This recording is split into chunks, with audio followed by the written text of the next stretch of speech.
Hello, welcome to CGTN. This is our special coverage on Chinese President Xi Jinping's visit to Brazil. Live from Beijing, I'm Pan Deng. And I'm Li Dongning. Well, President Xi Jinping will arrive soon in the Brazilian city of Rio de Janeiro for the G20 Summit. This will be President Xi Jinping's first visit to the Latin American country in 5 years. He will join world leaders to address pressing global issues at the summit. And President Xi will then travel to Brasilia for a state visit to bolster bilateral cooperation. And we'll take a deeper look into how G20 provides a platform for nations to collaborate on shaping a more just and more inclusive global economic order. And how China and Brazil are deepening ties amid evolving challenges worldwide. And first of all, let's check in with our reporter Wu Lei in Rio de Janeiro. Wu Lei, so tell us the vibe there. Hello, Dongning. We're now in the crossroads of the city of Rio de Janeiro. Chinese President Xi Jinping is expected to arrive in the city very soon. And you can feel the excitement here, and there are hundreds of people who have been living and working here in the city, and we just talked to some of them, and they said some of them coming from the city and some are from another city called São Paulo. We know São Paulo is the largest city in Brazil, and they have been working here for several years, and today they travel here exclusively to welcome Chinese president. And many of them say they are hoping that the president's visit will further boost the bilateral relations between China and Brazil. And you can see they are holding the national flags of China and Brazil, and also a lot of signs showing warmly welcome Chinese President Xi Jinping, and also long live the Sino-Brazilian friendship. So you can feel the excitement, and people are waiting here for the arrival of the Chinese president. Dongning. Indeed, we can see that from your background that the atmosphere there is quite hospitable. Upon his departure from Peru, actually, President Xi had a signed article published via Brazilian media outlet Folha de Espelho. So what are your takeaways about that remark? Exactly. Folha de São Paulo is the largest and the most influential newspaper in Brazil and Latin America. And so today it published a signed article written by Chinese President Xi Jinping, and the article has showed the importance of his visit to Brazil, and he's coming to attend the G20 Leaders Summit, and he has highlighted the importance of this meeting, and which has three priorities. One of them is to launch a global alliance against hunger and poverty, which under the Brazilian presidency, and G20 countries hope to establish a global alliance to fight against the poverty and hunger. And China has done a lot of efforts to eradicate the extreme poverty in 2021. China has announced that the country has eradicated the extreme poverty, and many countries hope to collaborate with China on the poverty alleviation. And another priority is for the energy transition, that the green and sustainable development. So there are many priorities in this G20 meeting. And also, President Xi Jinping has also highlighted the bilateral relations between China and Brazil, because this year marks the 50th anniversary of the diplomatic relations between China and Brazil. So China has been Brazil's largest trading partner over the past 15 consecutive years. And so the president hopes that his visit can usher another golden 50 years between China and Brazil. So there are a lot of expectations and highlights about his visiting in Brazil. So we will be following these events, including the G20 Summit, as well as his state visit to Brazil, and we will keep you updated. Dongning. All right. Thank you very much, Wu Lei, reporting from Rio de Janeiro. Still focusing on Rio, and let's cross live to our correspondent Paulo Cabral, standing by at the G20 Summit's International Media Center. Paulo, you've been following this gathering of the leaders of the world's largest economies very closely. Tell us more about the key items on the agenda this year. Well, yes, certainly we have been following it very closely, and now we are arriving at the moment here at the venue in Rio de Janeiro. Let me just show you first, if you see that blue structure there on the back written G20, that's exactly where the leaders are going to go through to get them into the venue of the meetings themselves. You know that Brazil is not only hosting G20 this year, but also is presiding the G20, and in that position Brazil was tasked with deciding what would be the key themes to be discussed. And there are three main axes. One of them is sustainable development and energy transition. It is something that Brazil gives a lot of attention to internally, particularly having to do with clean fuel. Another aspect also is the fight against poverty and against social inequality. President Lula has actually launched what he called a global alliance against hunger and brought the suggestion of some kind of tax to be levied on the super rich around the world. And the third theme is the reform of global governance. That includes also the Bretton Woods institutions like the IMF, like the World Bank, and also the United Nations. The Security Council is also a very delicate and controversial issue. So these are the three main axes that we have to discuss here: sustainable development and energy transition, fighting poverty and inequality, and finally the reform of global governance. All of that to happen here in Rio de Janeiro from tomorrow. Paulo, what can we expect from President Xi Jinping's stay in Rio de Janeiro?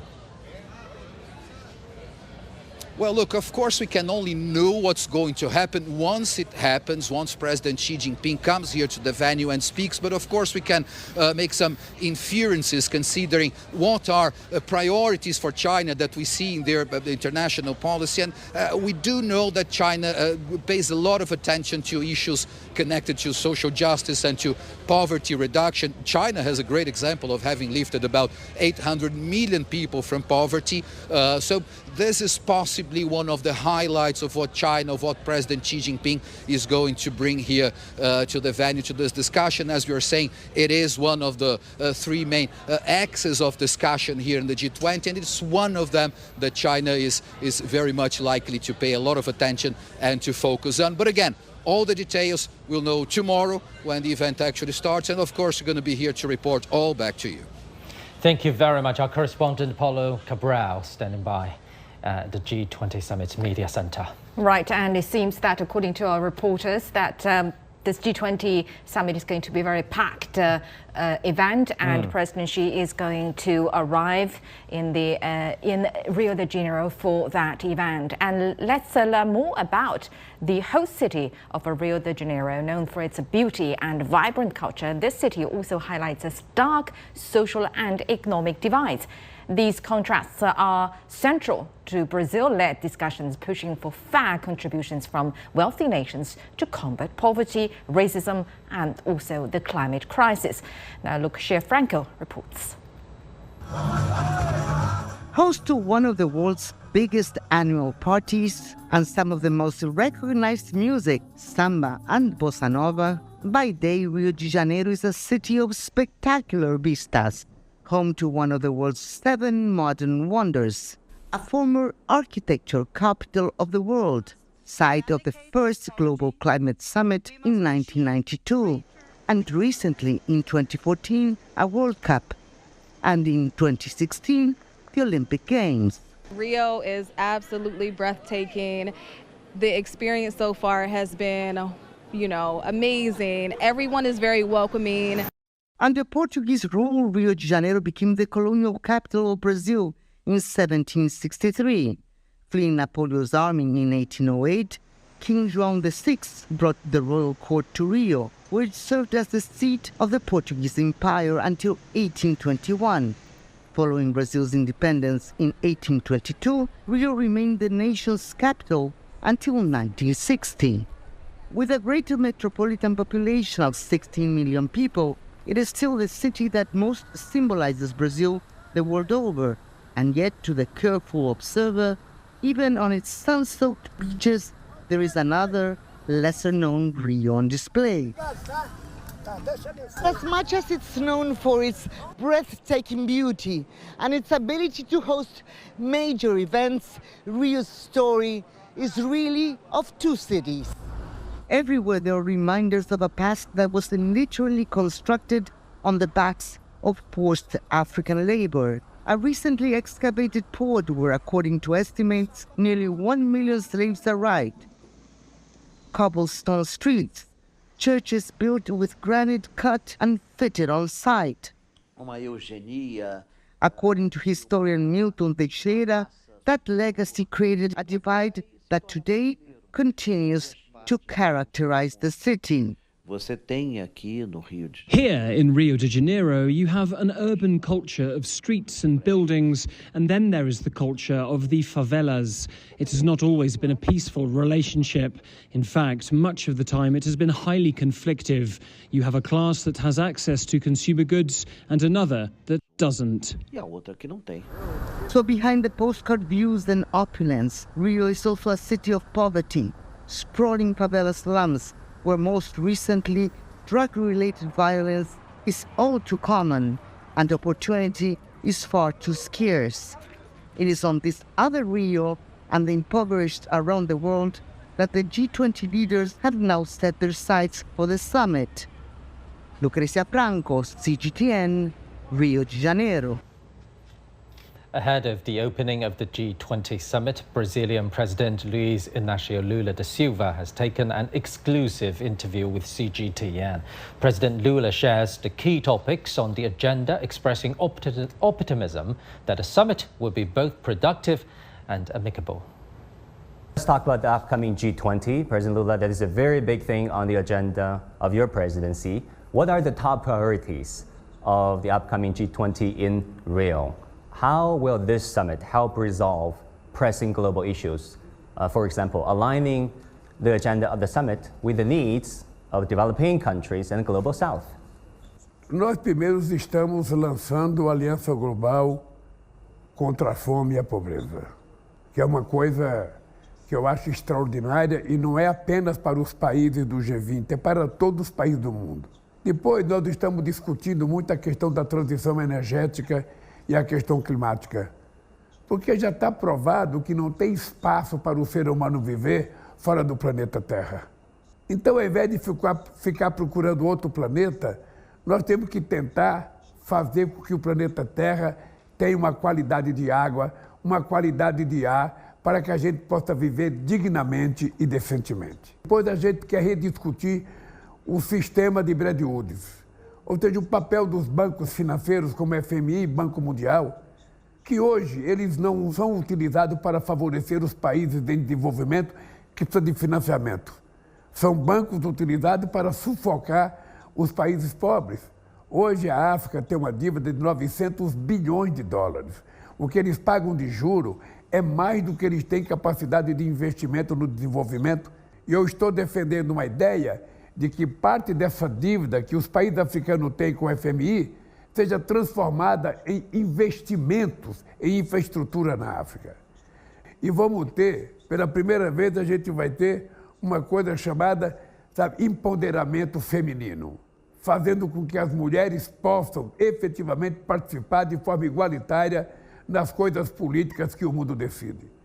Então eu estou muito otimista que vai ser um G20 muito produtivo, muito cordial e vai ser, eu acho que um aprendizado para todos nós. Além do que, muita gente vai conhecer o Rio de Janeiro pela primeira vez e o Rio é uma cidade maravilhosa.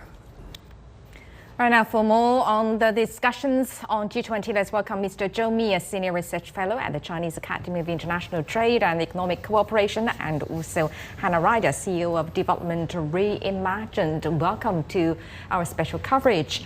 Well, I'll start with you, Mr. Zhou, about the theme of this year's G20 Summit, which is building a more just and more just world and more sustainable planet.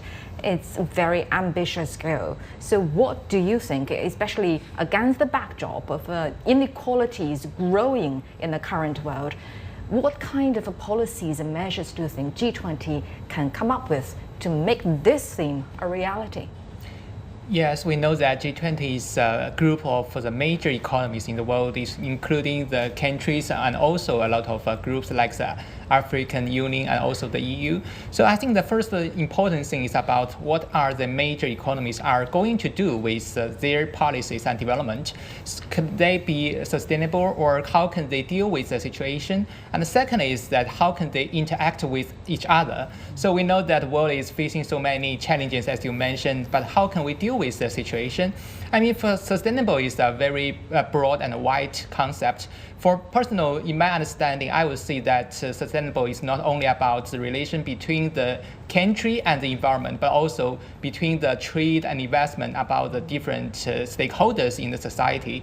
So I think that G20 can think out what we can do. I mean, that is definitely has been discussed quite a lot this year by the different minister conferences, and I'm sure that they have some better ideas to discuss. Do you mean they're talking about any incremental changes to the policies and measures currently ongoing, or do you mean any bold and systematic measures? I think that definitely we are different willingness by different economies, but I believe that based on the market requirement, sustainable is a very important issue and goal. I mean, these major economies, maybe they are taking different measures, but they are trying to reach the same goals. Now, turning to some specific topics under the theme of this year's G20 Summit, pushed by Brazil, as we just heard from our correspondent Paulo Cabral from the G20 Summit Media Center. Brazil is going to focus on energy transition, fair, sustainable development, and the reform of global governance. What do you make of the three main topics set by Brazil this time, which is now actually holding the rotating presidency of the G20 and is the host country to the summit? I mean, at this point, I think these are some really key themes, especially when it comes to multilateralism. If we're talking about energy transitions, of course, right now, at the same time as the summit, we also have the Conference of the Parties for the United Nations Climate Change meeting taking place, and a whole discussion around climate finance in particular. So thinking about how do we make the right transition from fossil fuels into renewable energy, but at the same time also bearing in mind that some countries have a much harder path, and at this point in time do not have enough climate finance to get there, is obviously a very key theme. Secondly, if we're talking about a reform of multilateral institutions, this year marks the 80th year since the Bretton Woods institutions, the IMF and the World Bank. President Lula was just talking about it. This is an opportune time to really think about how do those change? What are the changes that we need? And again, these are, as you mentioned, Jomi, the biggest economies in the world. If there's any political will that can be gathered, these are the economies that actually have the political will to make those shifts. And last but not least, in terms of fair and sustainable development, you're saying it's also about trade and investment. It's also about poverty reduction. So we still live in a world in which we have over 700 million people still in poverty, still in hunger, and Brazil has made this a really major agenda as well, with some specific outcomes that they're going to try to achieve at the summit, while also reducing inequality. So I think Brazil has really tried to put forward a really positive agenda. It is a difficult time, but if some of these steps can be taken, I think, and with the really open dialogue between the different leaders, this will be hopefully progress. And we can see that with Brazil as the host nation, the agenda brought up by the country is more about the developing countries' voices, how to enlarge them and how to make them not invisible on this platform. And now let's take a closer look at the G20 and its development over the years. The G20, standing for the Group of 20, has 19 member countries, including the US, China, and Brazil, and 2 regional bodies, the European Union and the African Union. G20 members represent around 85% of the world's GDP, 80% of global trade, and around 2/3 of the world's population. The group was founded in 1999 after the Asian financial crisis. It initially served as a forum for finance ministers and central bank governors to discuss global economic and financial issues. It was later upgraded to the heads of state level following the global economic and financial crisis, which began in 2007. In 2008, the first G20 Leaders Summit took place in Washington, D.C. Under a rotating presidency, the forum has expanded from a purely economic focus to a wider mandate covering virtually every aspect on the international stage, including sustainable development, healthcare, energy cooperation, and anti-corruption. Since the inaugural G20 Summit, China has attached great importance to G20 cooperation and contributed ideas and solutions in the pursuit of efficient global economic governance and sustainable development. Addressing the annual summits over the past decade, Chinese President Xi Jinping has highlighted the importance of partnership, common development, sustainable growth, and openness. He has also regularly emphasized the need for concerted efforts in building a community with a shared future for mankind. Now let's get more insights from our guests. Well, I believe you all remember that actually G20 is the brainchild when the world was facing, I still vividly recall the term back then, financial tsunami at the end of the 20th century. Now the world, it looks like, is still facing more uncertainties and economic and financial challenges. Now talking about a major one, that is inflation in many major economies. Words from the IMF, as much as Brazilian president wants to reform it, still it says core targets of inflation remain elevated in major economies, and the future, in the near future, is not exactly optimistic. Mr. Zhou, do you think this time actually these leaders will come up with a plan to deal with this in a coordinated way? How much is linked to the actual worsening situation of geopolitical tensions? Yes, but you know that as according to the report of IMF, the inflation is improving, worldwide. So there may be some unbalanced change about the inflation status in different economies, but generally speaking, it is getting better. But I still think that is a real big problem. Like in Japan, the Central Bank of Japan is trying to control the inflation by increased the interest rate. So for most of these economies, we know the inflation is about the prices of the relation between the demand and the supply. Actually, the supply is improving, but they are also changing. So if we are looking at the balance between the supply and the demand, there are a lot of uncertainties. For the G20 members, they are the biggest group of the main economies in the world. So they should try to give some confidence to the market, to try to make the manufacturing and also the suppliers to believe that they will have a better market in the future. So I think that is a very important signal, as we can find in the year of 2008 when the first G20 summit was held. So actually that is very helpful for reduce and stop the decrease of the economy and the rebounds very quickly. So I still believe that G20 can provide more confidence to the market, while it is also helpful for them to know what are the supply chains are going to develop in the coming future. Well, Hannah, are you as optimistic as Mr. Zhou about the function of the G20 summit in solving all the uncertainties? Because while we are describing the problems in the world as uncertainties, they are real problems happening in the world, very specific problems.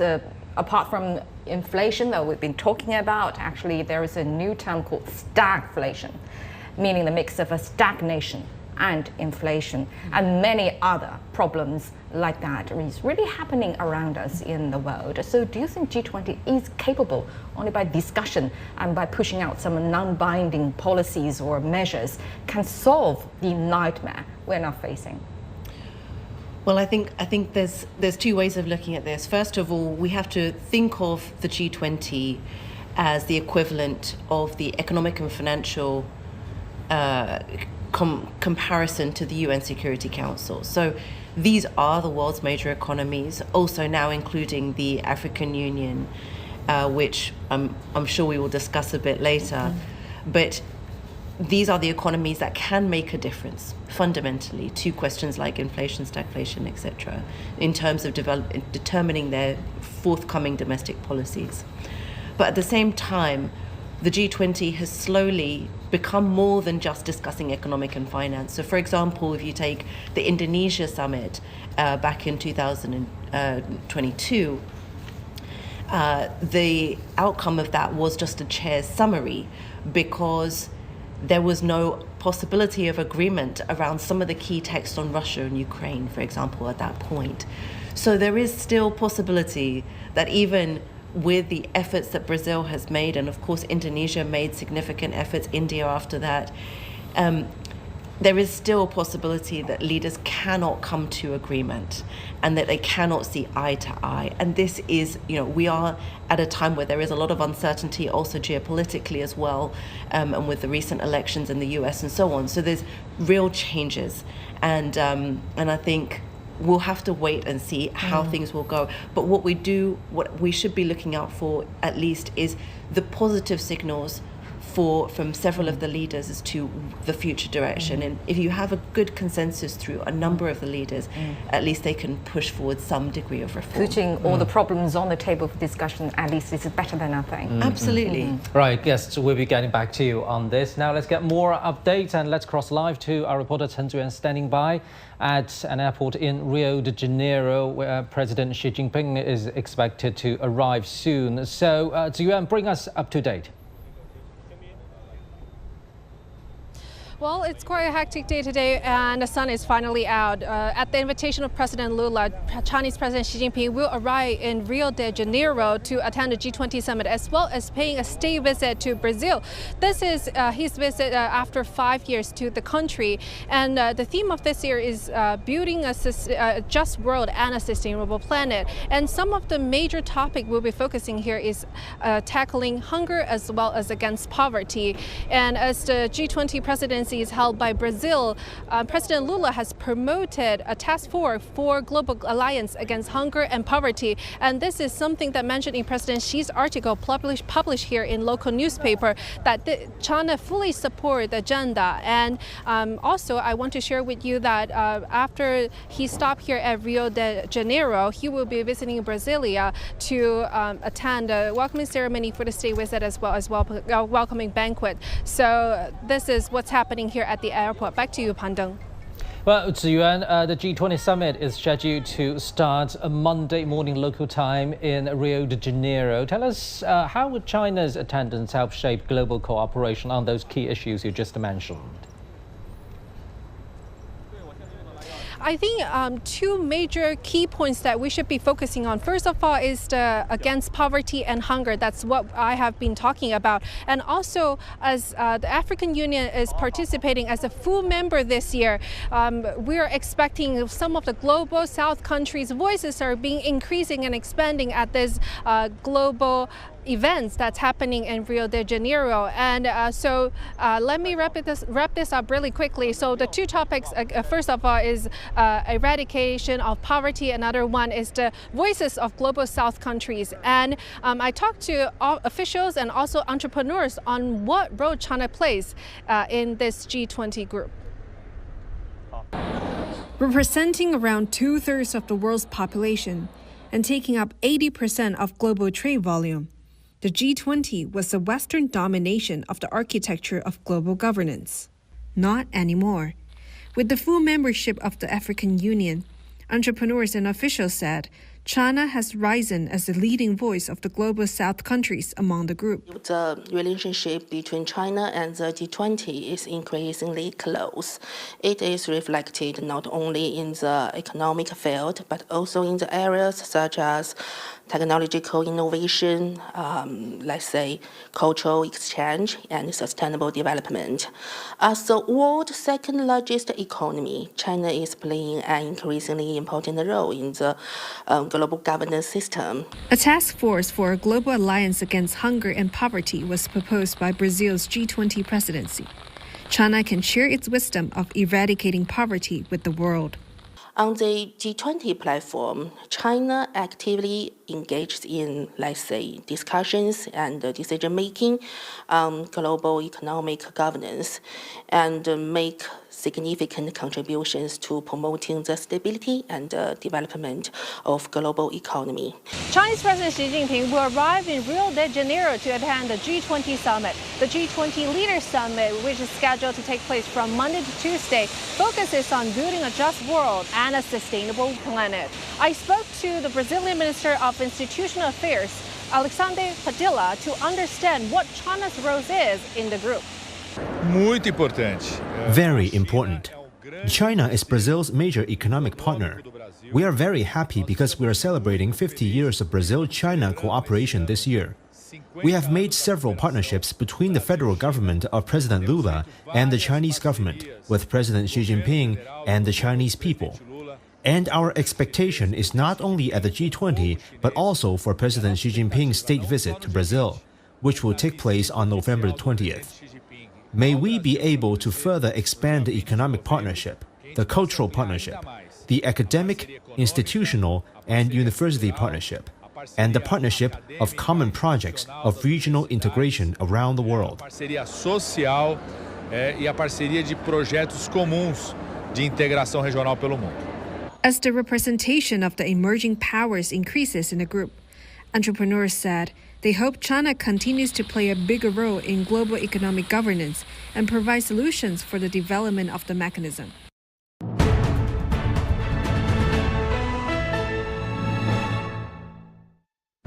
The G20 Summit in Rio pursues an agenda for a fairer world, a more sustainable planet,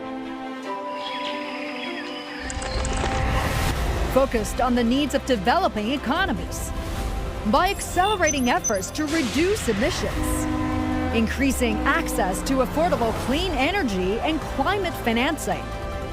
Join us on CGTN for our special coverage of the meetings of the G20.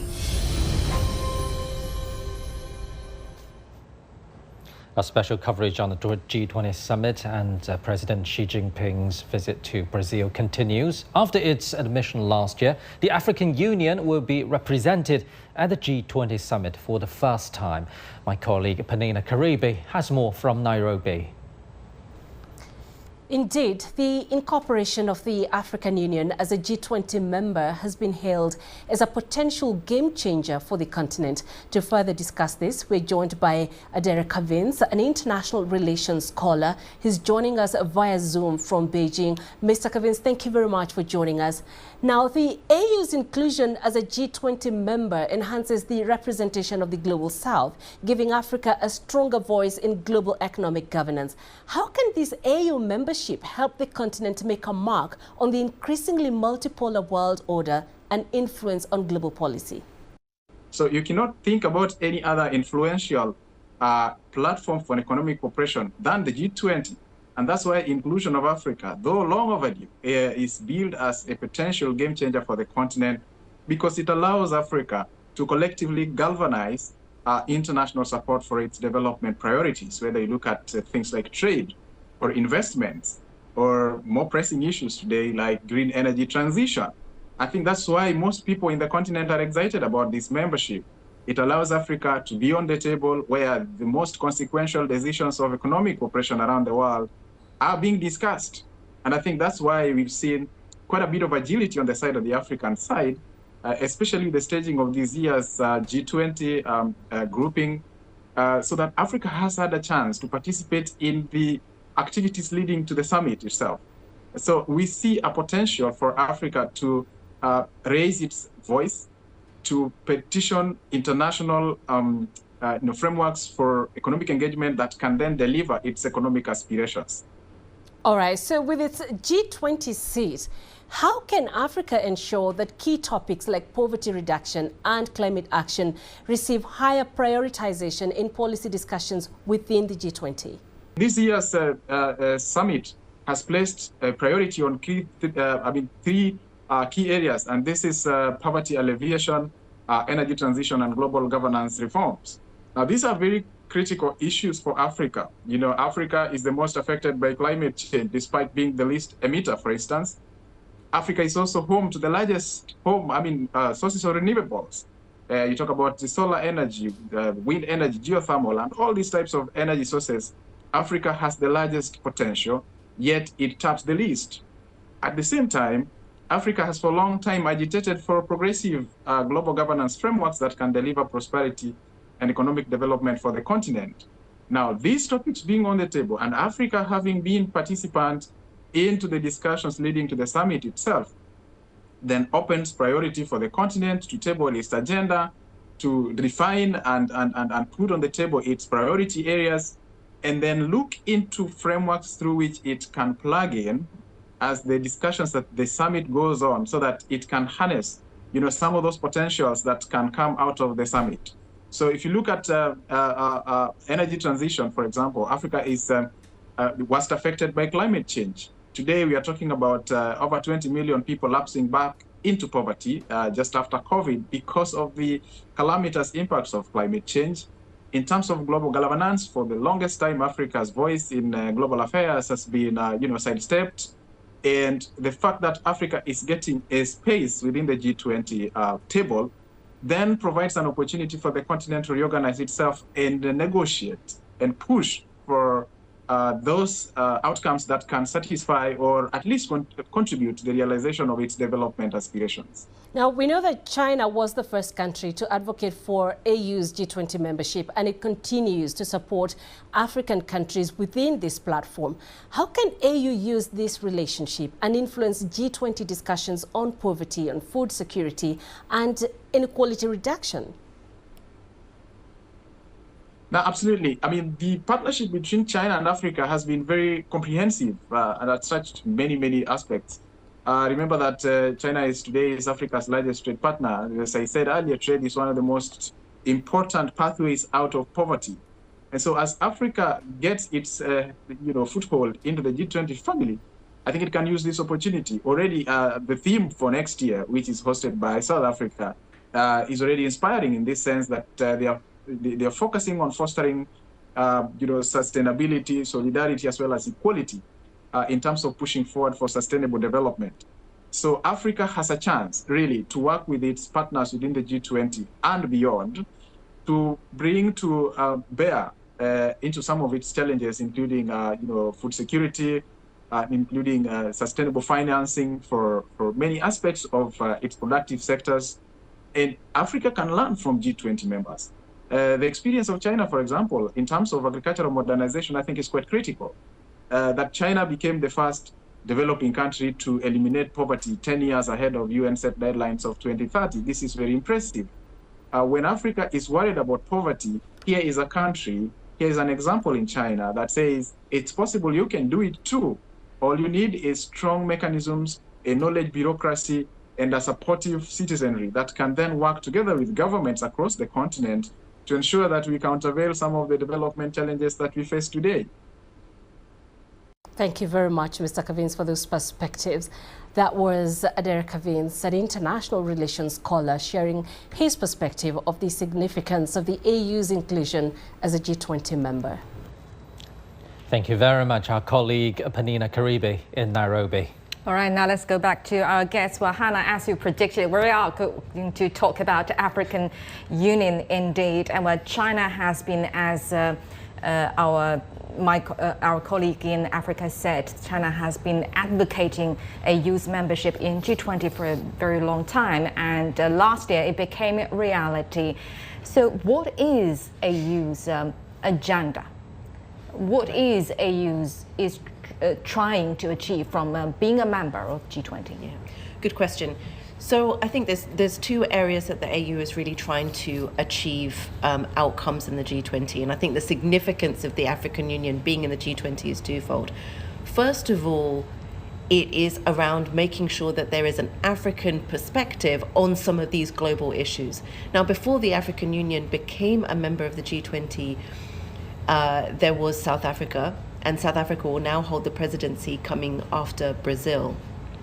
But there was no other African Union African member of the G20, despite 55 countries, etc. No voices at all. Hardly any. Just South Africa.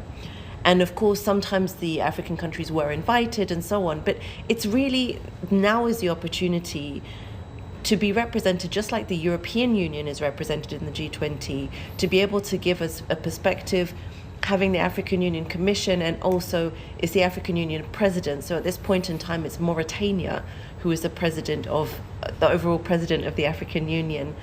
They will be able to give an overall perspective on issues that the G20 is considering, whether it's things like, we talked about it earlier, Russia-Ukraine, or even Israel-Gaza. They will be able to give their perspective, issues like inflation, economic issues. What is the African perspective on those issues? That's one area. The other area is then putting forward Africa's own priorities. As we said, poverty reduction is obviously one major priority. Increasing global trade and increasing Africa's share of global trade is also another priority. Increasing global finance for development, including reform of the Bretton Woods Institution, another priority. So there are specific areas that the African Union has been working on, and we've seen the African Union representatives from Mauritania and also from the African Union Commission go to all the preparatory meetings this year in order to be able to give those perspectives and also make sure that the African priorities are well understood and well heard. I myself have been invited by the Brazilian presidency to also give contributions in very specially organized dialogues on African development issues. And the Brazilian presidency has really made an effort to really understand the African perspective, which is great. Let me follow up on the Africa development issues. How much is the continental voice from Africa is going to pursue any kind of policy or decision-making alignment with multilateral platforms like the G20? Because we know the continent has its own development agenda, that is Agenda 2063, right?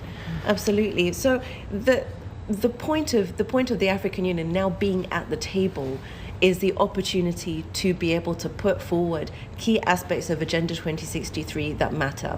So, for example, the G20 has got a working group on infrastructure. Infrastructure is a fundamental aspect of Agenda 2063. We need much more infrastructure. The African Union has 4% of the world's infrastructure, yet, for example, is almost 4 times larger than China, 4 times larger than the US. So infrastructure is really crucial for Africa. So working through the G20 group on infrastructure is going to be very important, and galvanizing different G20 members to be able to agree on key issues and key new financing models, for example, for infrastructure, would be a great win for the African Union. And Mr. Zhou, on the other hand, how is the participation or membership of AU in G20 will affect this mechanism and its platform? I would say that it will have a more favorable impact on the G20, the mechanism, because G20 is just a representative of the world economy, especially for the majority of the world.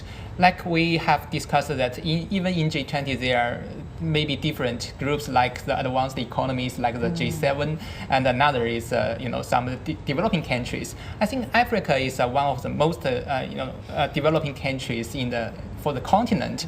Actually, China and also the G20 has a lot of cooperation with African countries, but how can we do it together as a process to promote the integration of Africa? So I think the AU is also a very important mechanism to collect the voices of the different countries and trying to give single voices in the platform of the G20. And it is also helpful for us to think about some of the aspects that we haven't thought about in the previous years, and it's also helpful for us to try to find better room for the better cooperation. So having said that, are you saying that the existing China-Africa cooperation, which is very close, and I believe you all recall that several months ago, China and Africa just announced a joint action plan to realize those goals in infrastructure, green transition, poverty reduction, many crucial issues for the continent.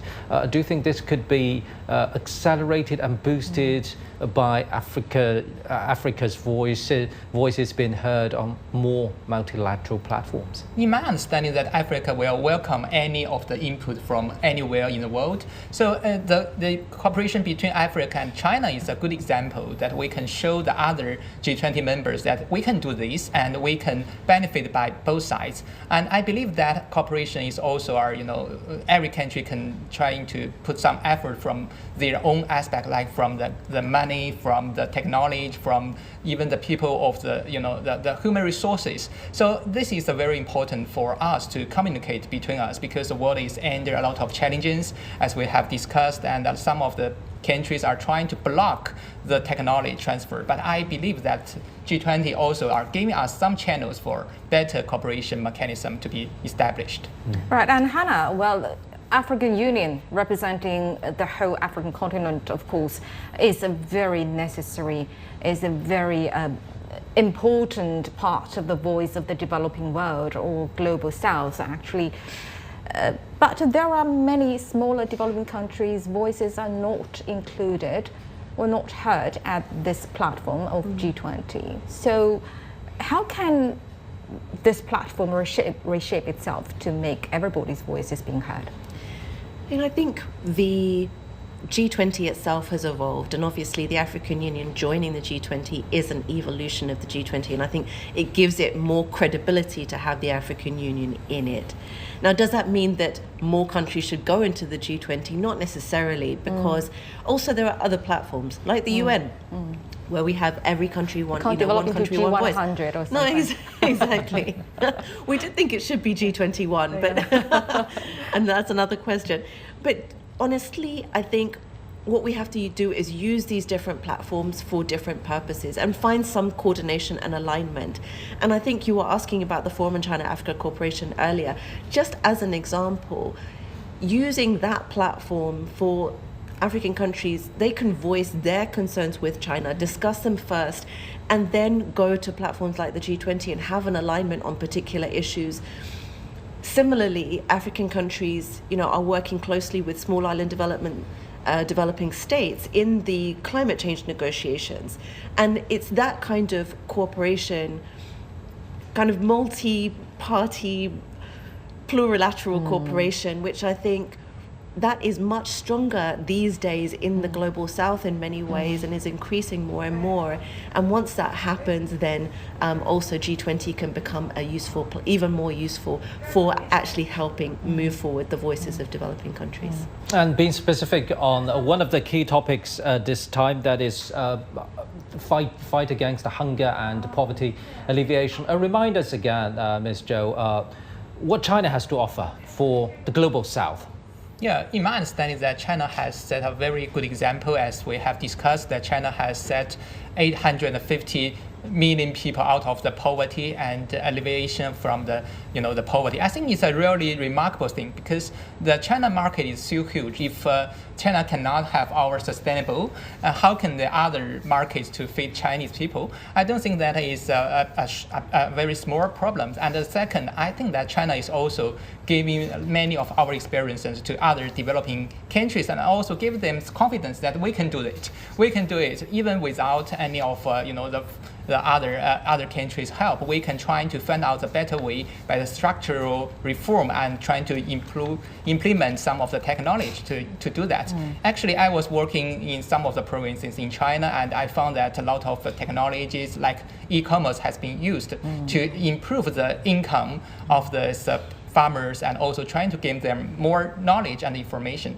That is really helpful, especially for Africa. You have such a large area. Some of the landlocked countries, they are lacking of enough resources. So how can they better improve their livelihood? I think that could be more, to cooperate with China and other economies in the world.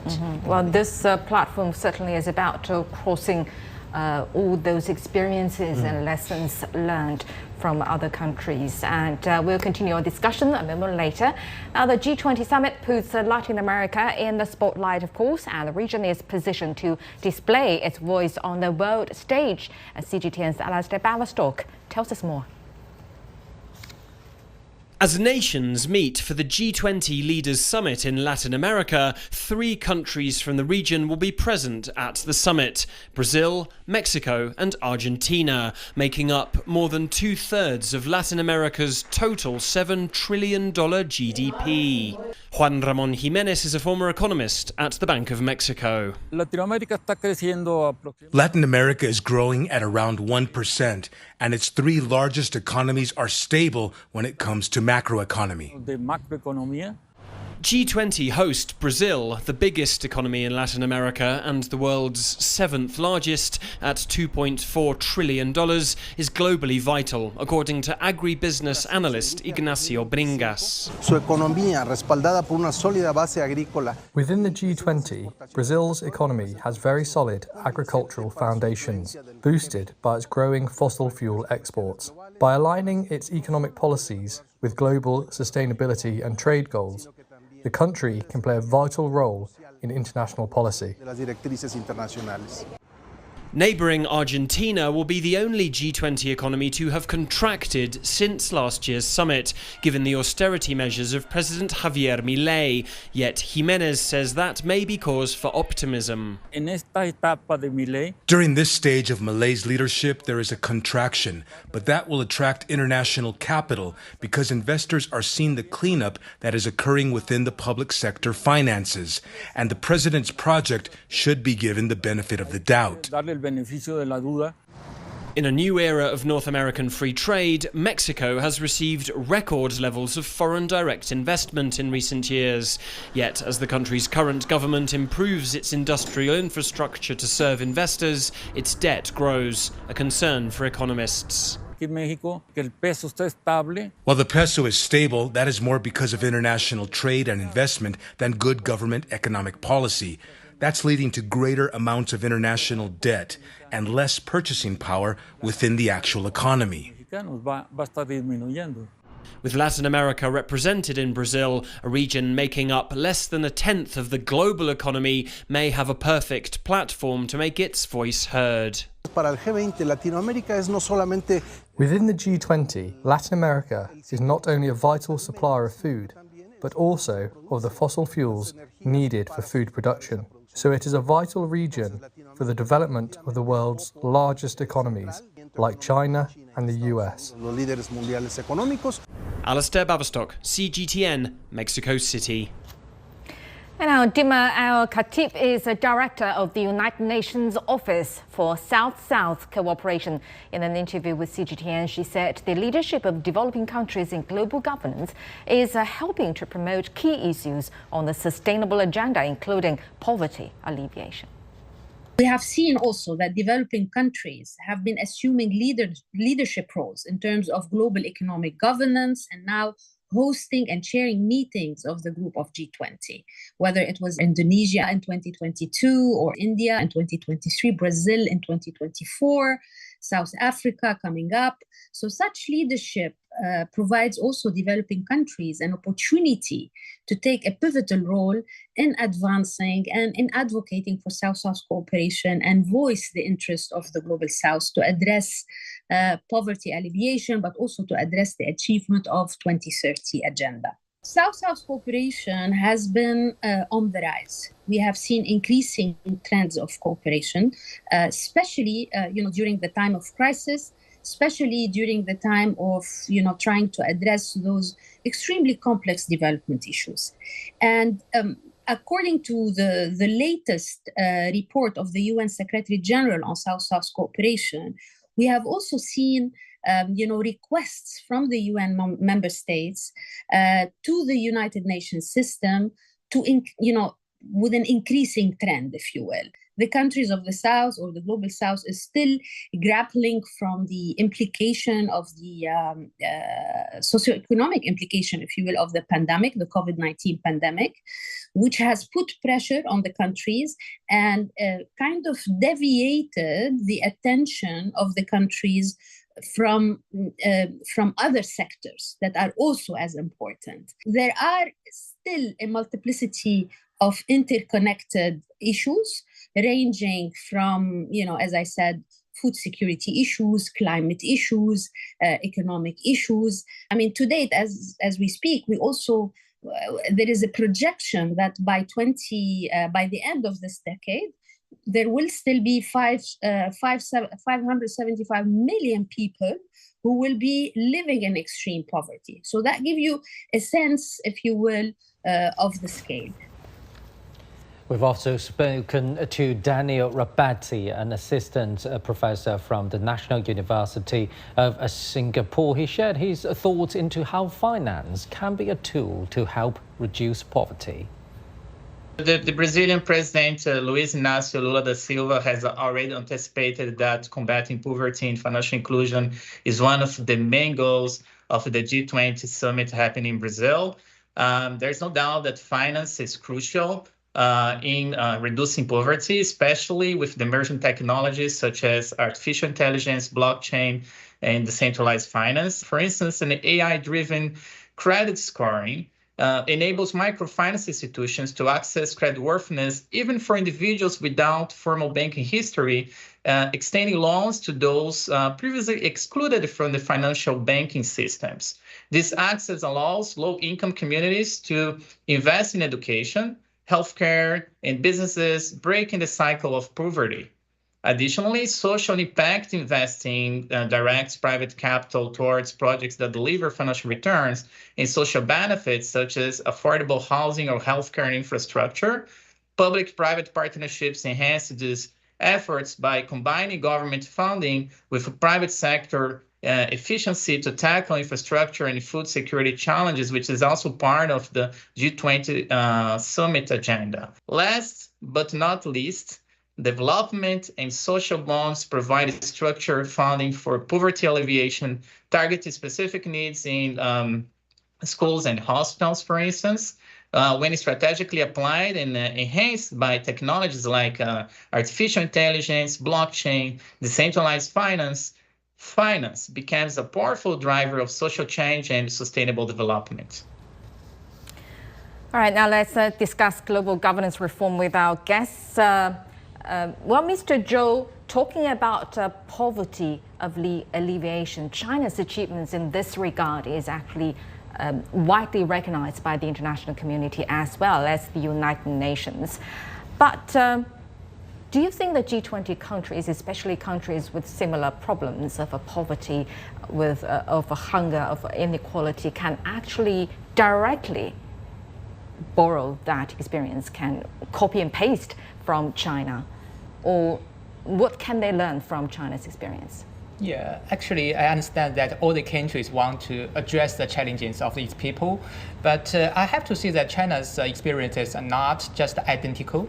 Actually, when we are trying to conclude what we have done for the successful achieving these goals, I think this target is very clear. We are trying to reduce poverty, but we are trying to find a better way by the different areas or different tasks. Like for the people who are living on the coast, they can do more to do with international trade. When the people are living in the far from this coast, they have to try to establish a better connection with the main market. Actually, I think this idea is very good, and many countries can borrow this idea. But we have to try to look at what their situations are and what they are really want and what kind of things they are lack of, and trying to address those challenges by make a better connections. So I think that is helpful for them to cooperate with China to try to discuss these possibilities. So you're saying that, are you implying that, Mr. Zhou, connectivity, physical connectivity, could be one of the first priorities for a region that doesn't have much competitive advantages to actually get out of poverty? Yeah, actually, in the infrastructure connectivities, maybe they have two levels of meanings. The first one is the physical infrastructure connectivity. I think that may be the second level I want to mention. The first one is the information connectivities. It means that when you are having some agricultural products, but how can you find some people to sell them to? you have to have this information before you can make a decision to plant it. And actually, when we have the idea, I mean, by the e-commerce, by the better opening of the market, a better free trade agreement, I think that is helpful for them to know that. And then we can do more to improve the physical infrastructure to make it happen. Right, and collaboration on poverty alleviation between China and African countries not only happens at G20 Summit, because African Union is only a member for just a year, but China has been working with Africa in that regard for a very long time. And as you know, what we say here is to teach people, teach African countries, work with African countries on not only fish, but how to fish, the skill of how to fish. So how would you evaluate the result of mutual collaboration on this, on poverty alleviation? It has no doubt been very as successful as you can get, to be honest, in terms of especially with the Forum on China-Africa Cooperation since 2000. That has been a means that China and African countries can exchange views on, how the cooperation works best in order to deliver those sorts of goals. And in particular, a whole range of areas, including infrastructure development, specific poverty reduction activities on agriculture, opening up of trade. We saw, for example, at the last Forum on China-Africa Cooperation, an extension of a scheme that China's been having since 2003 for allowing products from least developed African countries to come into China. And over time, that has increased and increased. Talking of finding new markets, now it's 100% of African products from those from the poorest African countries that can come into China. So those steps have slowly increased, and I think the opportunity has been provided for African countries to say, this is what we want, this is what we would like to be on the table, this is our demands. And in a way, that sets the bar and the agenda for other types of cooperation, for other development partners, but also in spaces like the G20, where if you're talking about development reform and development finance reform, some of the types of finance that China's been able to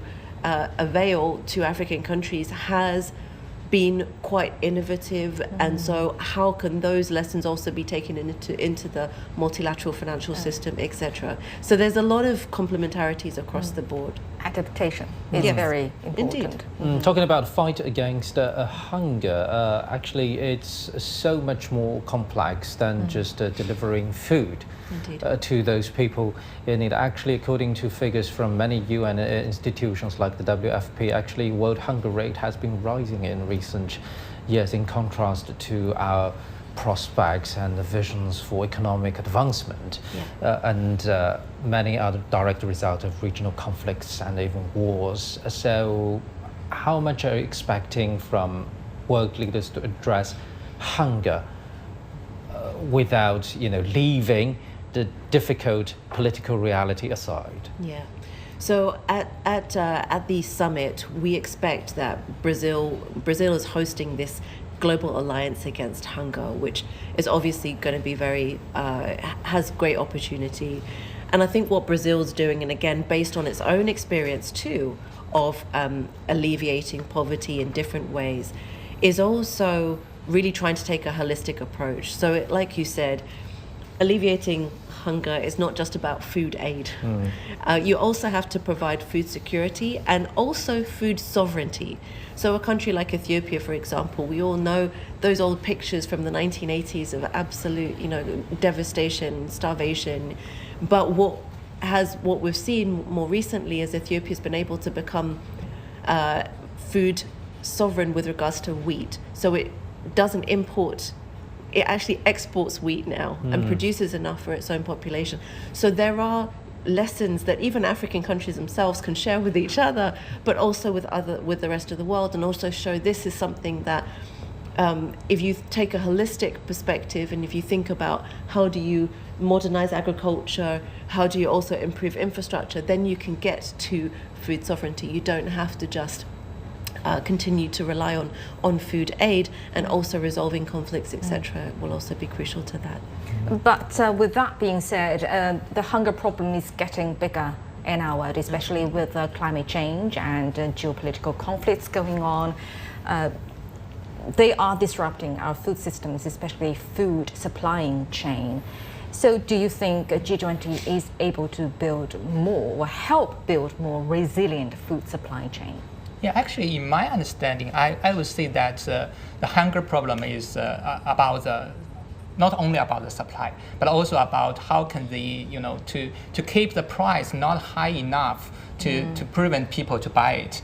Actually, we know that there are a lot of disinformation in the world, and the G20 is a very important platform for the different stakeholders to establish a mechanism, at least to show their information to others, or trying to predict some of these policies. So I think the core problem of the pricing of the food is intransparency. Yeah, and also the instabilities about the supply chain. And also the climate change. There were a lot of distractions or impacts on the supply. So the G20 is also helpful. In my understanding, they can do more to try to reduce the distribution of the information, the uneven of the knowledge. Do you think G20 can do that? I'm sure they can do it, but it should be based on the market. Are they doing that now? I'm part of them. Part of those economies are doing that. But not all of them. Yes. So there's still room for improvement there. All right, so we'll get our discussion from our guests a moment later. Now, for some European perspective, let's go to my colleague Juliet Mann in London. Thank you. Hello, I'm Juliet Mann.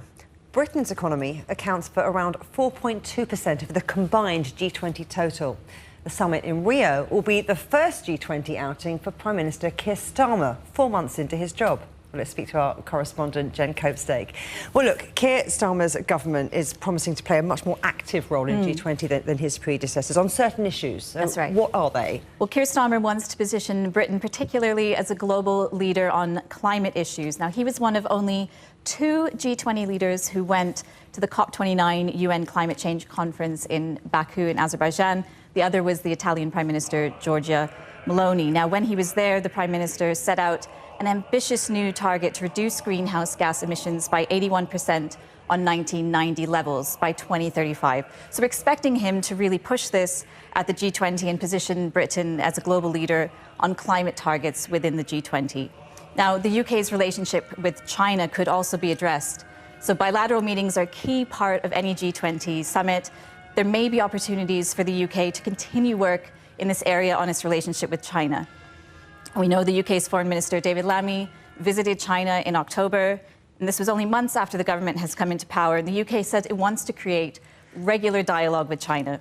There are hints that also the UK may be open to reassessing its relationship with China on trade and investment. So we're going to look out for that. And the UK, of course, is going to advocate for the other countries to commit financially to the Ukraine, to the continuing war in Ukraine, notably the USA. So the UK's Telegraph newspaper has said that Keir Starmer is going to be pushing for a meeting with US President Joe Biden to commit to releasing a $20 billion loan before he leaves office. That's part of a G7 commitment to provide $50 billion of loans of support to the country. How influential is the UK, though, within the G20? I would say the UK has always been influential on the international stage. So it leads a Commonwealth of 56 countries, has a seat on the UN Security Council, and the City of London is continuing to be one of the world's leading financial centres. There's no doubt it has tremendous soft power around the world. It's now really positioned as a middle power on the world stage. In the past, the UK has used the G20 to provide leadership in various areas, and not least during the global financial crisis, where we saw Prime Minister Gordon Brown leading the London Summit in 2009. That led to a $5 trillion stimulus to the world economy and strengthened international institutions for financial oversight around the globe. But one area the UK has arguably lost influence is after it's left the European Union, the Brexit. So the UK's economic influence has declined somewhat after Brexit. Keir Starmer will be looking at the G20 to perhaps re-establish favourable relationship with the EU. The EU, of course, is a member of the G20. We've seen the Governor of the Bank of England recently coming out, underlining that the economic damage has been done to the UK from the Brexit. So we really are waiting to be seen how bad the hit to the country is after Brexit. The UK Treasury saying that 60% of the impact of Brexit remains to be seen, and the UK economy could decline overall by 4% in the coming years. Well, that doesn't sound good at all. Jen Kosek, thank you, though, for bringing us up to date. And a little bit more on Europe, then, because the European Union accounts for roughly 23% of the total G20 economy. Brussels has long been a strong advocate of cutting fossil fuel emissions and is also a pioneer in social media and big tech regulation. But let's talk to Trent Murray, who's in Berlin. Hi there, Trent. So what's the EU after at this year's G20 Summit? Well, Juliet, we've been given some pretty good insight by Charles Michel, the European Council President, who has written an open letter around what his priorities are for this G20. He starts quite heavily on global financing, saying it's essential to make it fairer, particularly for the developing world. He says multilateral development banks like the World Bank, for example, have seen their share of financing plummet in recent years. And he said it's really important for those numbers to increase again in order to support key projects, particularly in Africa. He speaks as well in Africa about a number of countries drowning in debt. And he said for African nations, it costs 8 times more to borrow. And in his view, that is simply unfair. We also know that global health is a really important aspect for the EU at this G20 conference. They have pushed for a global pandemic treaty, something that they've been pushing for since the COVID-19 pandemic. And they say they're going to use this G20 to call on the WHO to pass that treaty in order to try and make sure the world is ready for the next pandemic. And we also know peace and security high on the agenda. They say they are calling for reforms of the 5-member UN Security Council in order to try and take in more voices from across the world, as I say, to contribute to global peace and security. So big topics up on the agenda there, but we've got to talk about how they're going to pay for it. And the economy, Europe's biggest economy, Germany, have really been struggling lately, haven't they? Look, they certainly have been. I mean, we've had some new statistics released in the past 48 hours here suggesting that in the past 5 years, Germany has grown by just 0.1% in real terms. It makes it by far the worst performer in the G7 bloc of countries. And we know much of that is being driven by falls in exports, falls in consumer confidence. And we know for Chancellor Olaf Scholz that this is really one of the most pressing challenges that he is facing. Some of those estimates also suggest that moving forward, the numbers of growth are going to continue to be cut. So we know that economic issues really are one of the main drivers of what Germany will be hoping to achieve at this G20 conference. We, of course, know that the return of former President Trump to the White House has rattled a lot of German business amongst this idea of tariffs being introduced. Germany is an export-driven economy, so any sort of global trade war or introduction of tariffs is really expected to hit them disproportionately harder than other countries. Trent Murray in Berlin, thank you very much. Christian Ivanov again is a former Bulgarian foreign minister, was also a member of the European Parliament. Thanks for coming on the programme. Now, look, as world leaders gather for the G20 meeting in Brazil, it's against a backdrop of enormous geopolitical tensions and economic strain. Where would you say the pressure points are, and what's the opportunity for Europe?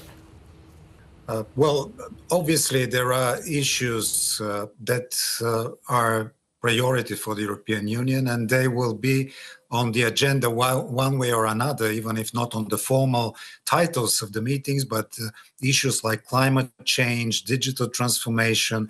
These are issues that are very important for the European Union. But we may say that this G20 meeting will be the last one for the current administration in the White House, and everybody is expecting what would come afterwards. And I think the win of Donald Trump in the presidential elections is raising a number of questions also for the EU. Obviously, there is a certain level of unpredictability what may come with relation, for example, to the war in Ukraine, taking into account the promises made by Donald Trump. We still need to see what would be the trade policies of Donald Trump, because some of his ideas may threaten the European economy, generally the global economic situation. So this uncertainty following the presidential elections in the United States are fueling further certain level of insecurity within the European Union. I should add here that we are in a process of electing of the new European Commission, where not everything goes according to the plans, and we'll still to see what kind of European Commission we are going to have and what would be finally the priorities of that Commission. And I must say that for European Union right now there is certain level of insecurity, and that is not. Our colleague Juliet Mann in London now for more insights. Let's get back to our studio guest. So, as we heard, EU is also closely paying attention to developments, changes in major economies, and is also keen to address its concerns in many areas like green transition and global economic stability. At the G20 Summit earlier, we were talking about challenges. We talked about inflation. What is your main concern in this regard, Ms. Ryder? Well, I think there are going to be a number. We've been talking about the key issues that the G20 should be addressing and so on. But of course, there are a number of challenges at the G20 also, and contentious issues in the economic and financial. Exactly, in the economic and financial areas. So, if we're talking about inflation, as we're talking about this, sorry to interrupt. We're watching live footage from Rio de Janeiro. Chinese President Xi Jinping is expected to arrive in the Brazilian city very soon, and he's there to attend the G20 Summit, as we've been reporting, and he will also pay a state visit to Brazil. Now we can see that a plane of Chinese President Xi Jinping has landed in Rio de Janeiro. This is live footage from the Brazilian city.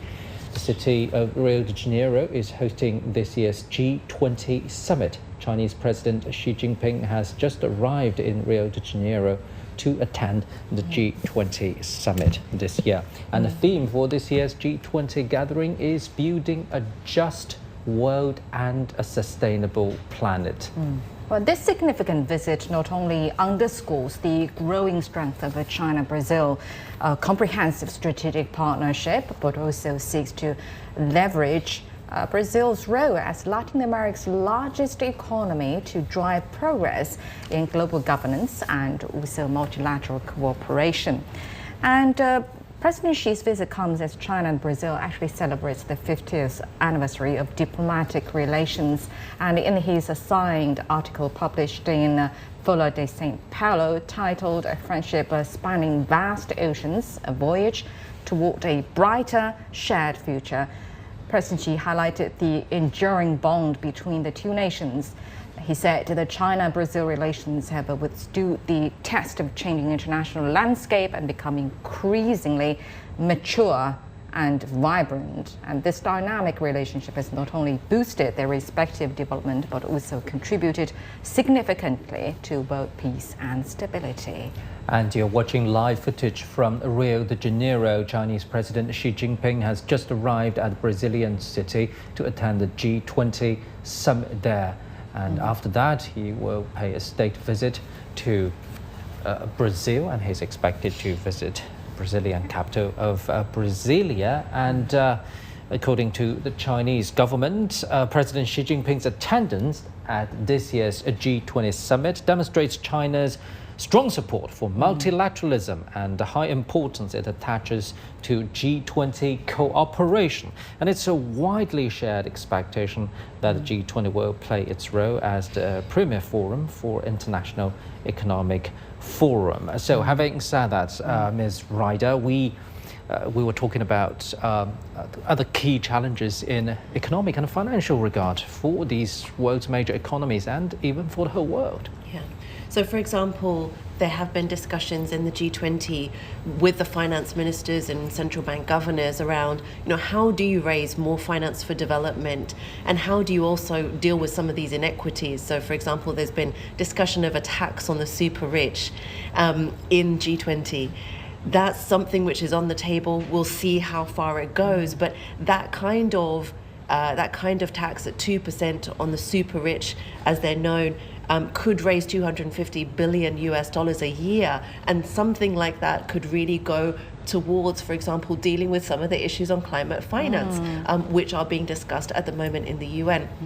So there are some key issues, key opportunities through the G20, but of course these are issues that are also these are decisions which could remain still quite contentious and may even be for the South African presidency to take forward after Brazil. Mr. Zhou, while we're talking about amplifying the developing world's voices, from our colleagues in London, we can see that the developed countries have their problems to face as well. How do you think they will address their problems on this platform? And do you think they are going to look after the developing countries' requirements at the same time? Yeah, actually they have another platform, that is G7.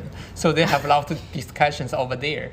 But I think interestingly, all G7 members are actually in the G20. Yes. So the G20 is kind of a platform for, the two worlds to actually voice their concerns. What's the logic? What's the global logic north behind? and global south, because they are very important. Because in the past, the G7 can control everything, but now it cannot. So they have to cooperate with other developing economies in the world to discuss about the major Otherwise, issues. it won't be called global. Yes, that is true. Yes. We're watching the live footage from Rio de Janeiro in Brazil, and President Xi Jinping's plane is taxiing in the airport, and he's going to attend in the city the G20 Summit, and afterwards he will make his official state visit to Brazil in Brasilia as well. And President Xi Jinping is expected to deliver an important speech at the G20 Summit and have in-depth exchanges with other leaders. And the theme for this year's G20 gathering is building a just world and a sustainable planet. And a key component, as we just said, of President Xi's visit is his participation in the G20 Summit, where he's expected to deliver a major speech. And in his article, President Xi underscored the critical importance of development. Development must be placed at the center of the group of G20. Building a just world requires the G20 to honor the principles of mutual respect, equal-footed cooperation, and mutual benefit, and support global South countries in achieving greater development. Having said that, Mr. Zhou, China is, of course, going to pitch experience of poverty alleviation, its modernization process, experiences from all that. What do you think the biggest concern that President Xi is going to deliver representing China and the developing world as well? I mean that we have a lot of platforms, and G20 is definitely one of the most important one, because it have the loudest speakers that the world is looking, and also the hearing, listening to the voices.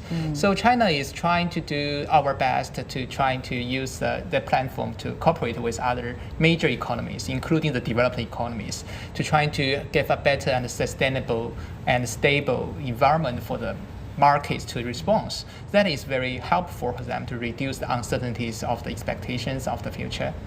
And I believe that is also helpful for enterprises, because enterprises are the main players in the market. They need more help, they need more confidence, and that is very important.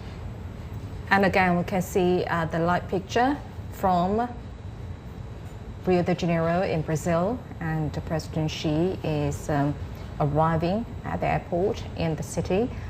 And I don't remember when we did the special coverage of President Xi's arrival in Peru, it was a very nice day. And again, in Rio de Janeiro, it is a very nice day, you know, for President Xi's arrival again.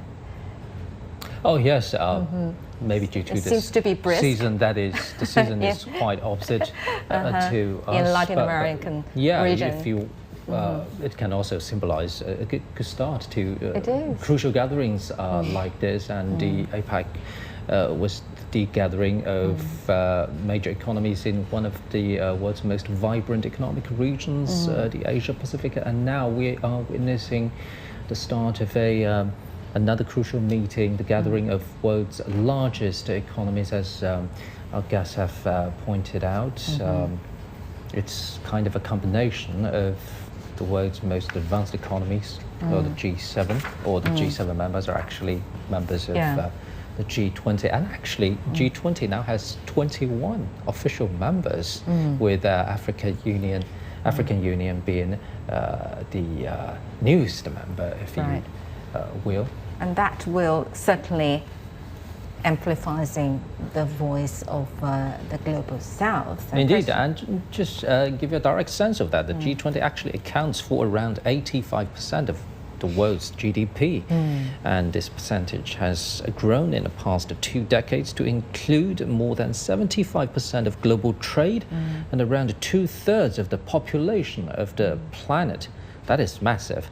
And current members, as we earlier mentioned, African Union, and also similar to African Union, European Union is kind of the representation of the continent in this grouping. And besides the two, there are Argentina, Australia, Brazil, Canada, China, France, Germany, India, Indonesia, Italy, Japan, South Korea, Mexico, Russia, Saudi Arabia, South Africa, Turkey, the UK, and the United States. So together, 21 members.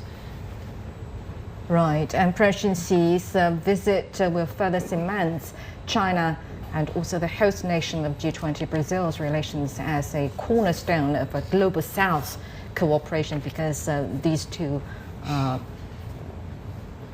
it's fair to say that one of the two leading nations of the developing world. And as she stated in his article, China and Brazil should work with others in the global south to address global challenges through cooperation and also promote a global governance system that is fairer and more equitable. And also highlighted the broader significance of this partnership, calling it a vital contribution to world peace, stability and common development. And China and Brazil are the biggest developing countries, respectively, in the Eastern and Western hemispheres. Now, both countries are very important emerging economies. They're also members of the BRICS.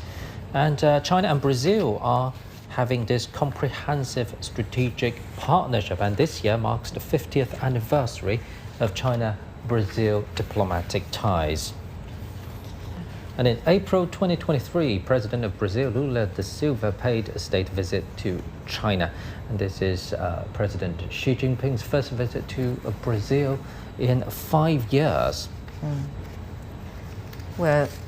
And last year, both presidents reached common understandings and important consensus to guide and open new prospects of China-Brazil relations in the new era. And also that includes working together in multilateral platforms like the G20, like the UN, like the BRICS. And again, you are watching the live footage from Rio de Janeiro. President Xi is arriving in the city for both the attendance of the G20 Summit that is coming up very soon, and also he will pay a state visit to Brazil after that. And China's stance on this world order, or today's world order, is that China champions an equal and orderly multipolar world and universally beneficial and inclusive economic globalization. And that's the point I think President Xi is going to make at his presence of the G20 Summit. And China stands ready to work with other parties to strive for positive outcomes and also send clear messages to uphold multilateralism, build an open world economy, and support sustainable development and help countries cooperate in addressing challenges to achieve common prosperity and also build a community with a shared future. And yes, indeed, and that shared future could be forged by, excuse me, of course, a mutual trust, deep, high-level political exchanges, people-to-people exchanges at various levels, and also by strong trade, right? As we've been talking about this, global supply and industrial chains have been facing some uncertainties and even disruptions. Now, talking about trade between China and Brazil, it has been quite strong and consistent. It exceeded 150 billion US dollars last year, that's the year 2023, and setting a historic high between the two countries. And talking about President Xi Jinping's article you just mentioned, in that article, the Chinese president also highlighted the complementary nature of this trade partnership between China and Brazil, particularly in agriculture. And I'm quoting, China is the largest importer of Brazilian soybeans, while Brazil is a leading supplier of high-quality agricultural products to China. This cooperation demonstrates the mutual benefits of deepening ties between the two sides. So looking at, Mr. Zhou, looking at the trade structure between China and Brazil, what do you make of its potential as the two leaders have vowed to open a new era for bilateral ties? Actually, that in my understanding, that bilateral trade can be improved by the quantity and the quality both. For the quantities that we are expanding more import from Brazil, and they are improving the infrastructure connections, which is a better facilitation for the transportation. While for the quantity, I would say that Chinese companies are working very hard to improve the abilities of Brazilian companies. We'll be talking about that later in the program. You're watching live footage from Rio de Janeiro. Chinese President Xi Jinping has arrived in the city to attend the G20 Summit. Now, Chinese President Xi Jinping has arrived in Rio de Janeiro. This is live footage from the Brazilian city, which is hosting this year's G20 Summit. After his attendance at the G20 Summit, President Xi Jinping will also pay a state visit to Brazil. As we can see, that the national flags of the two countries are flying high as a welcoming symbol to Chinese President Xi Jinping's arrival. And as our reporters earlier said, that the atmosphere, the vibe in the city to welcome the arrival of President Xi is very hospitable as well, with all the banners and flags, Chinese flags, flapping in the very crisp weather that Rio de Janeiro is enjoying today. And President Xi is going to be welcomed by high-ranking officials from the Brazilian government. And later he will attend the G20 Summit that is coming up very soon and make a keynote speech there. And afterwards he will officially kick off a state visit to the country and will meet Lula da Silva, the president of Brazil, for talks, and also agreements are reportedly going to be signed between the two sides as well. And as we just reported, China and Brazil have this comprehensive strategic partnership. Trade between the two countries has been very strong and growing steadily. And what about cultural exchanges?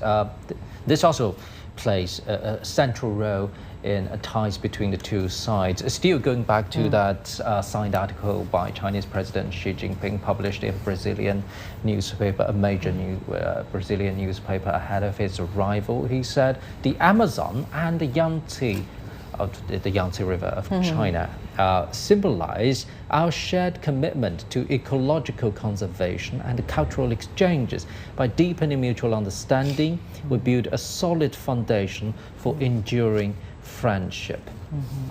And this also reminds us that President Xi Jinping proposed 3 global initiatives to not only to deal with challenges we're facing today, but also possible methods for us to a community with a shared future for tomorrow. Right. And all right, that was the live footage from Rio de Janeiro of President Xi Jinping's arrival in Brazil, in Rio de Janeiro, where he will attend the upcoming G20 Summit, and afterwards he will make a official state visit to Brazil as well. He will meet with the Brazilian president and also various agreements on different various kinds of cooperation between the two sides will be signed as well during the trip. Well, let's continue our discussions on G20 because President Xi is going to make a keynote speech there, and also he will deliver a lot of messages representing both China and the developing world as well.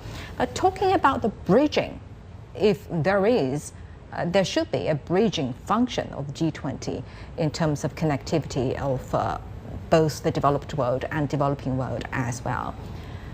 We are seeing a lot of other organizations or mechanisms arising at the same time. For instance, APEC, for instance, BRICS.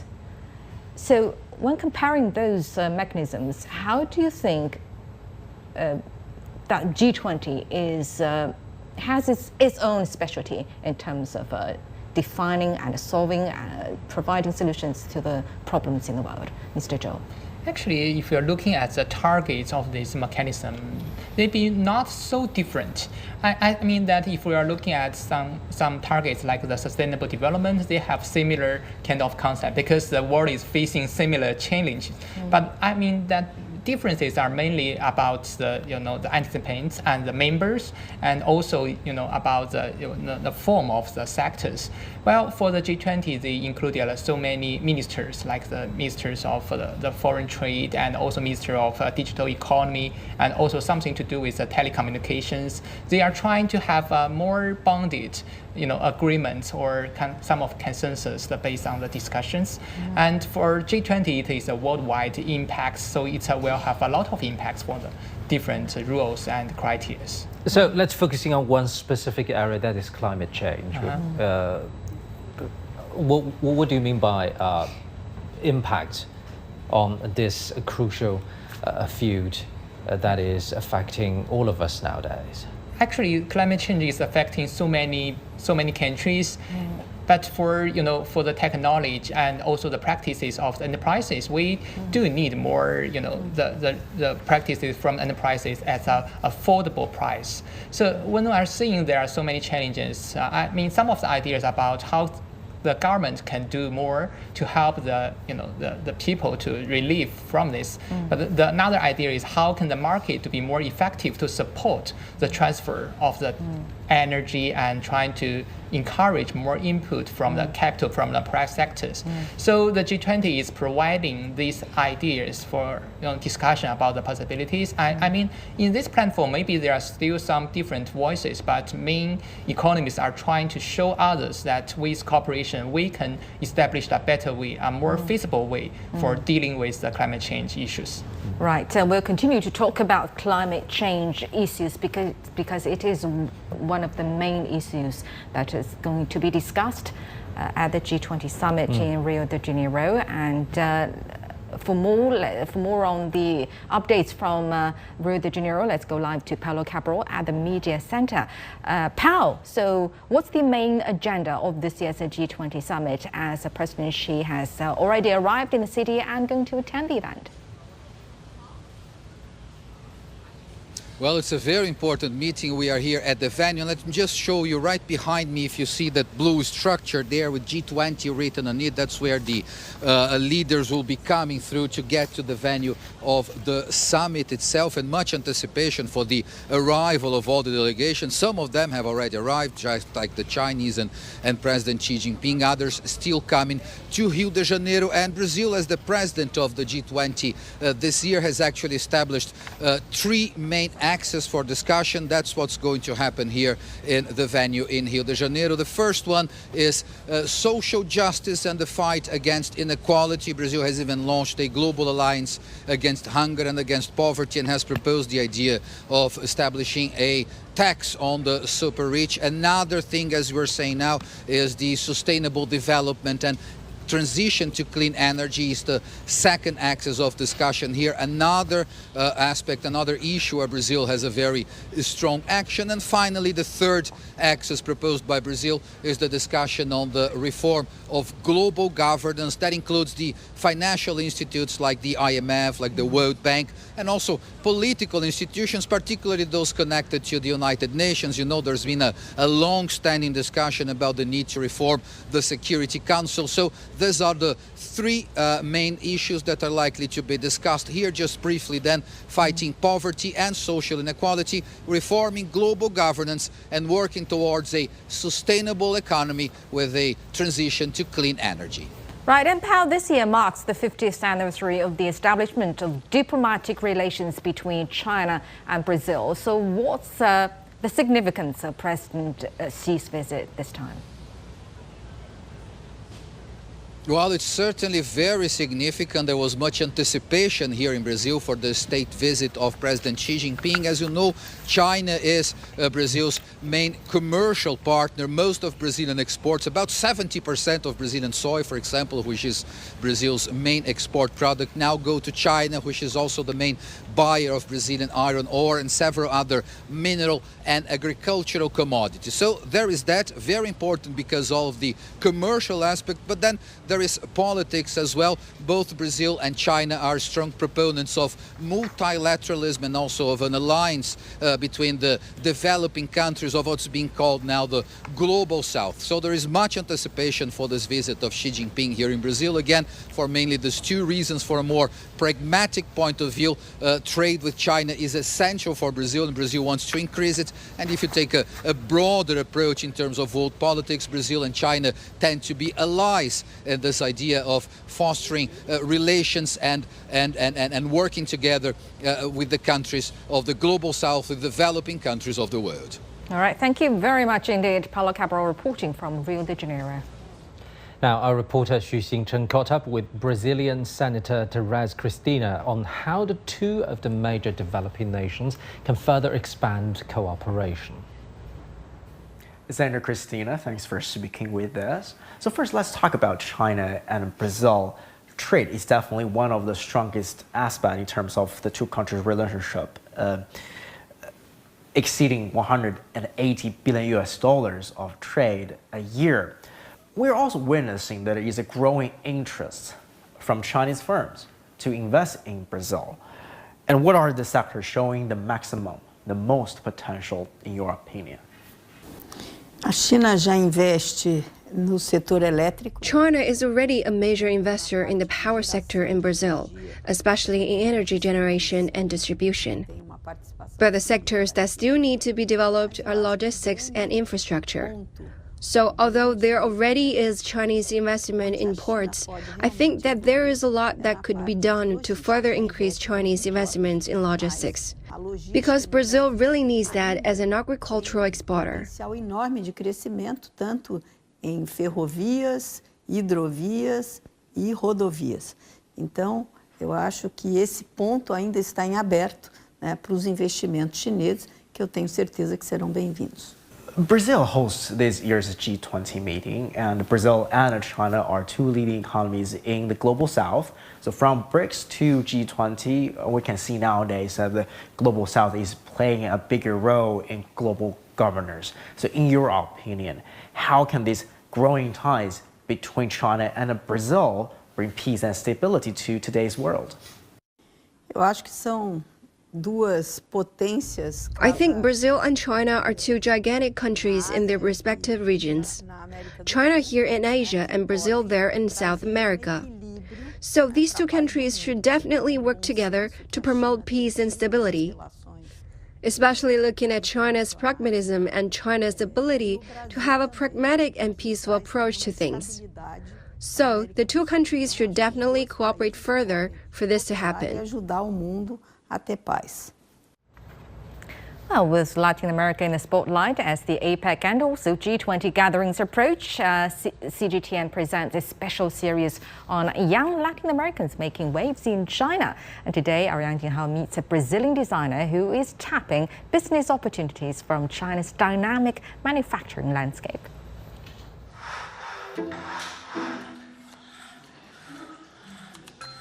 Rodrigo, a designer from Brazil, is a fitness enthusiast, using equipment he designs himself, a passion that began in childhood. I always create my own toys, and in my home I have a small box where I put a lot of different products where I can assemble, disassemble, do a lot of things. Rodrigo first visited China in 2009, which he calls an eye-opening experience. He then began collaborating with the Chinese suppliers. 7 years later, he decided to relocate to Ningbo in East China's Zhejiang province. For me as a designer, inventor, being in China is the best place where I can put all my ideas and transform into reality in a fast way and with the right cost. Here, Rodrigo focuses on multifunctional fitness equipment and kitchenware, like innovative barbecue tools. We need two kinds of knife, one short knife and a long knife. The long knife we used to use in the fire, so we can cut and be safe, right? So we developed this new that we can use like a small knife, or we can extend and use as a longer knife. So this is very convenient. Rodrigo's business has grown steadily over the past few years. While Brazil remains its largest market, his products are also reaching customers across Latin America, the US, and Europe. Rodrigo credits much of his success to the supportive business environment. The government helped us to do business here. Like, for instance, this place that we have here, we are in an innovation zone, design zone. So the government pay part of our rent. So we have a discount here. The 41-year-old has also brought his family over to the city. So it's much better we staying as a family together. So this is one point. Another point is that because China is very safe. 3.5 years ago, we have our new baby. I like to say she's made in China, but with Brazilian design. With teams both in Brazil and China, Rodrigo says he has a lot more ideas to bring to life and a bigger business vision. My plan is keeping doing what we are doing because we already plant a lot of seeds. And now those seeds is growing and is like flourishing.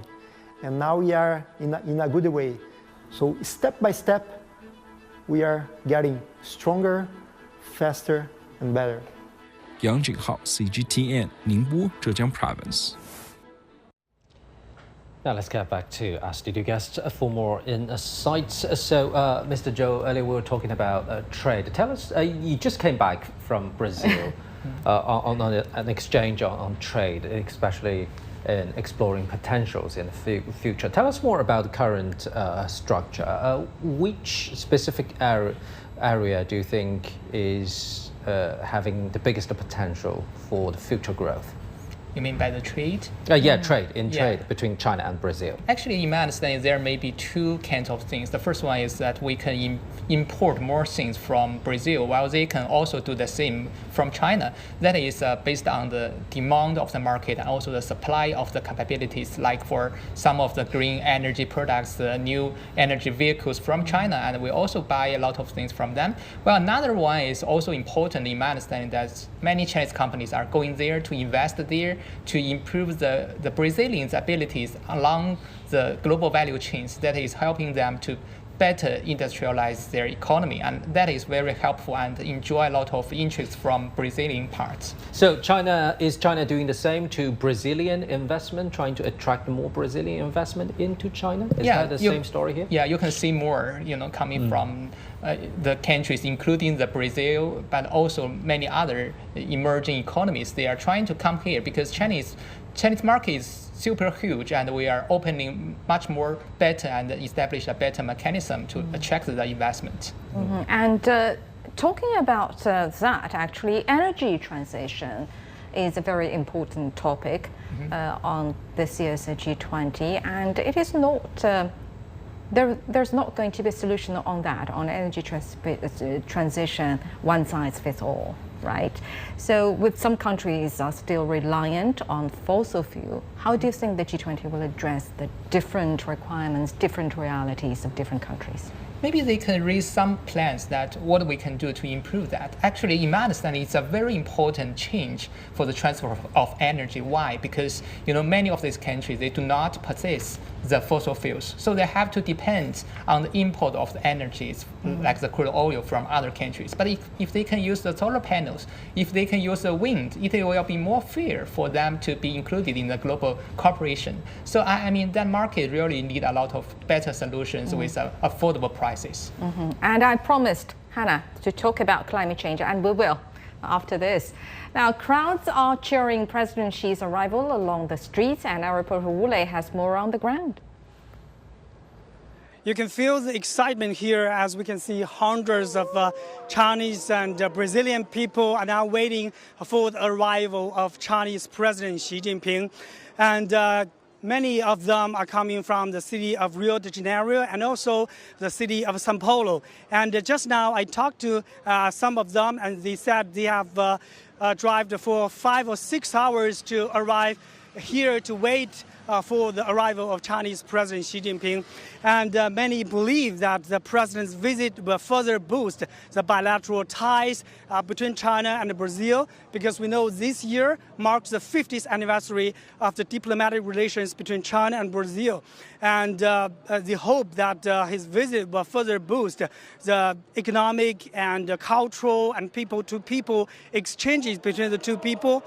We can see many of them are holding the national flags of China and Brazil, and with a banning of warmly welcome Chinese President Xi Jinping, and also long live the friendship between China and Brazil.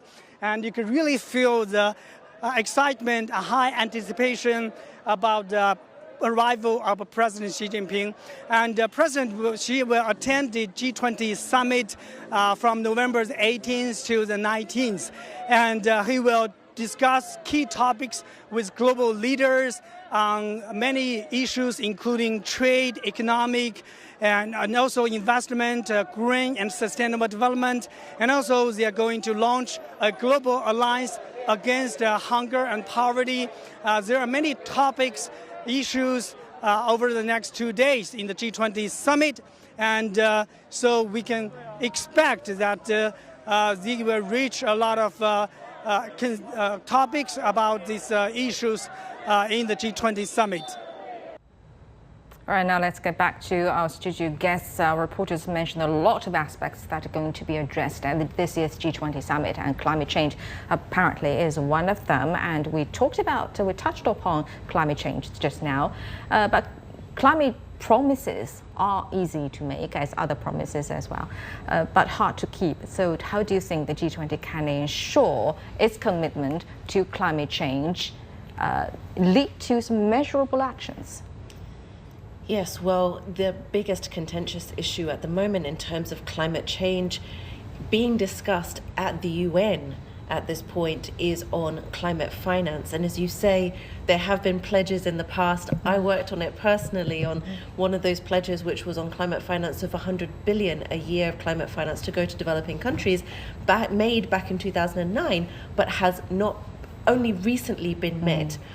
Now, the question is, what's the next goal? And this is being currently discussed, and there's a push for G20 leaders to really give at least a positive signal that this would be something that is achievable and that they would increase the target by at least 3 times. Of course, it is mainly on developed countries to deal with that pledge, because that's the kind of historic responsibility and so on, which has been discussed. And I think that, again, that's why it's a contentious issue, but it has to go to the G20 because the G20 do encapsulate all of these large countries. All right, thank you very much for your insights, both Hannah and Mr. Zhou. Thank you very much. And we've talked a lot of heavy topics, serious topics. Now let's turn to a lighter note. Emerging from the favelas of Rio de Janeiro in the late 2000s, the Pasino dance style was declared an official state cultural heritage this year. Lucrecia Franco spent a day with one dance company in the Penhan neighborhood and filed this report. Small steps, the literal English translation of passinho, twisting, jumping, kinetic frenzy of a dance craze that has taken the world by storm. These are the members of the Passinho Carioca Dance Company, and they're shooting another video, this time on a basketball court in the sprawling Penha district, which encompasses 13 of Rio de Janeiro's favelas. The company's director, Thiago de Paula, says the dance style has deep, eclectic roots and continues to evolve. Passinho draws its influences from different dance styles, including breakdancing. And while Brazilian dances also play a role, Passinho has its own unique basis. I would say it's a one-of-a-kind dance born in our city in Brazil. In a matter of minutes, Passinho Carioca's new choreography is uploaded to social media. The latest moves now shared with followers the world over. From the streets to the internet and back again, the Passinho dance became so popular that it has been officially recognized as part of Rio's artistic cultural heritage. That declaration by Brazil's legislature, passed in March, brought both pride and warm bodies to Passinho Carioca workshops like this one. With students as young as 4 years old, Passinho provides opportunities for young Afro-Brazilians living amid social and financial constraints, especially those imposed by drag gangs. 20-year-old João Vargas, an instructor, dancer, actor and influencer, says that Passinho changed his life.